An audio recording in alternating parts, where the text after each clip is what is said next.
Welcome to Unit 5.9. Today we're going to be talking about connecting f, f prime, and f double prime. We're going to start off with an example to see how to connect them all.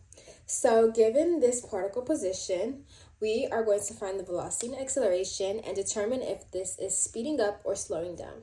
So remember, to find the velocity, it is just the derivative of the position, and to find the acceleration, it is just the second derivative of the position, or the derivative of the velocity.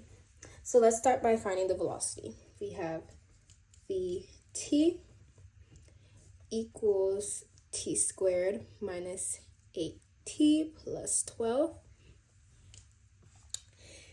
And the acceleration, we will use 8t, is the derivative of the velocity. So we will use 2t minus 8.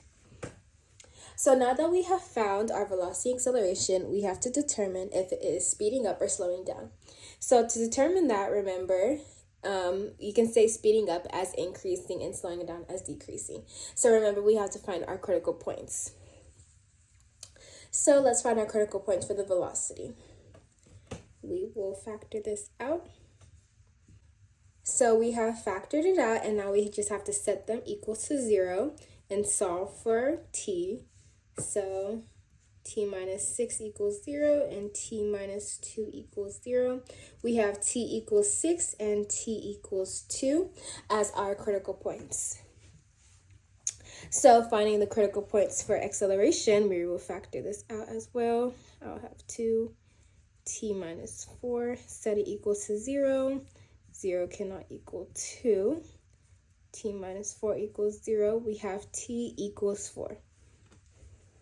So let's write these to the side, but make sure you know that it's velocity's critical points and acceleration's critical points. But let's create a table.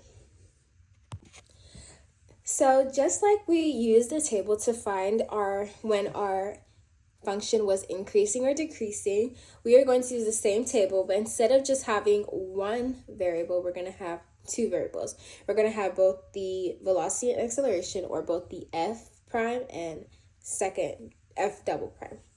So I will plug in all my t's starting from in order from greatest to least.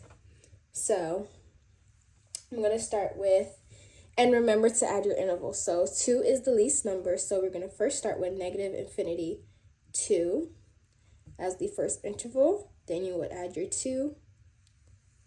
Then you would add what's next, which would be 4. 2 to 4.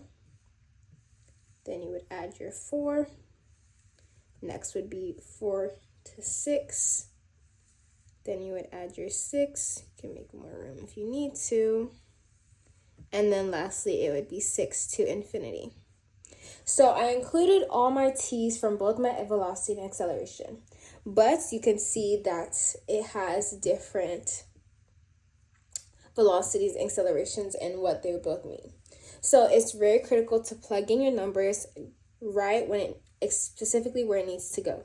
So looking at our 2 was equal to 0 for our velocity. So when the velocity is here, when the velocity is 2, it is 0. And when the velocity is 6, it is also 0.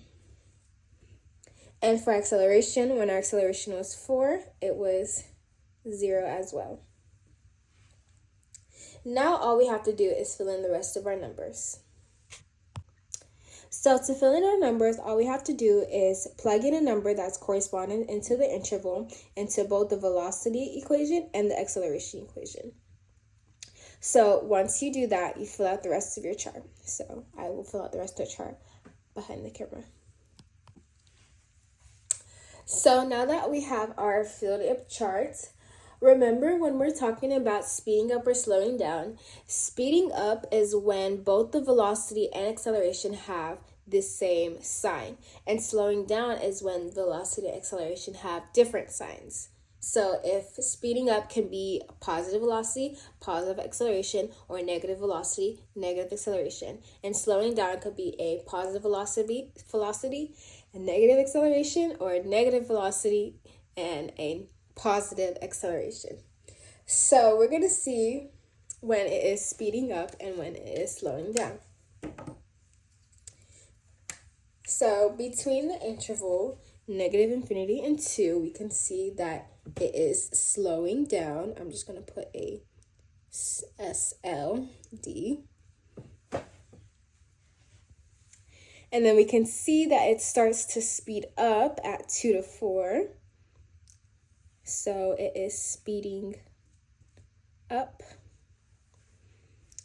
It has different signs on 4 to 6. So it is slowing down again.